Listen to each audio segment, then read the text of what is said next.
Hi, this is Craig Delger with a review of the Exped Downmat Lite 5 for ProLite Gear. There's a couple things to like about this pad, and there's quite a few things we don't like about this pad. First of all, price, $115, so it's a relatively price competitive pad. R value of 4.1, pretty good thermal resistance, so a good 3-season pad in terms of its R value. What we don't like about it is the weight. It comes in at 21 ounces.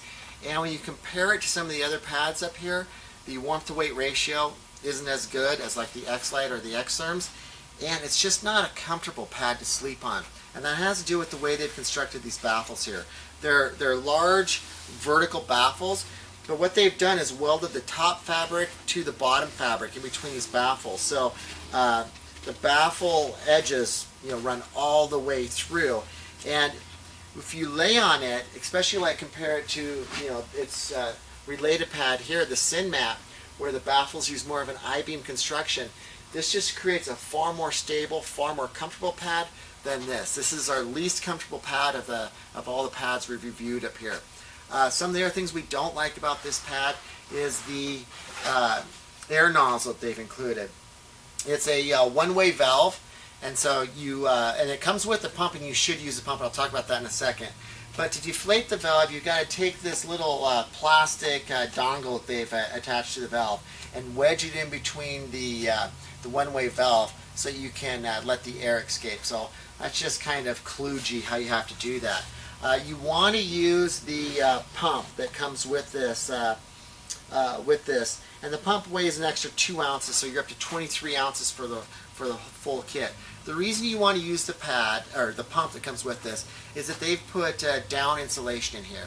Now, down insulation, the role of down insulation in this pad isn't to give the baffles their volume. That's what the air under pressure does.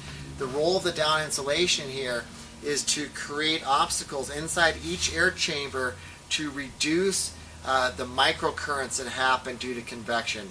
Meaning you've got the bottom of the pad against a cold surface, the top of the pad against the warm surface, meaning your body that's inside your sleeping bag, and that will cause these little currents to happen inside the pad. If you do nothing to restrict those air movements inside the pad, you're going to lose thermal efficiency and thermal resistance. And we use the Big Agnes Double Z as an example of that. A 4-inch thick pad, but they've got nothing inside here to reduce the movement of air, and it only ends up having an R value of 1.5.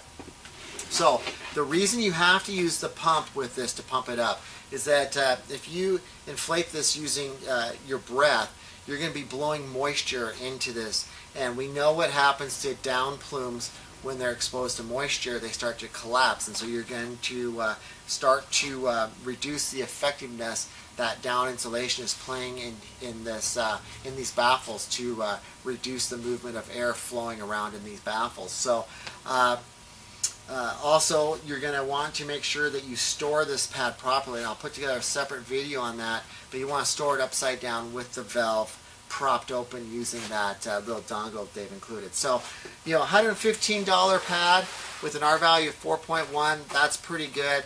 Downsides are it's 21 ounces. You need to bring the pump, which adds another 2 ounces, so 23 ounces, making it the heaviest of everything we've tested, and this is the least comfortable of all the pads we've tested. I put all this information, all the specifications for all these pads together in an article that I published over at ProLite Gear. If you're watching this video over on YouTube, check out the description below. There will be a link to that article, so be sure to check it out. Thank you for subscribing to our channel, and thank you for watching our videos.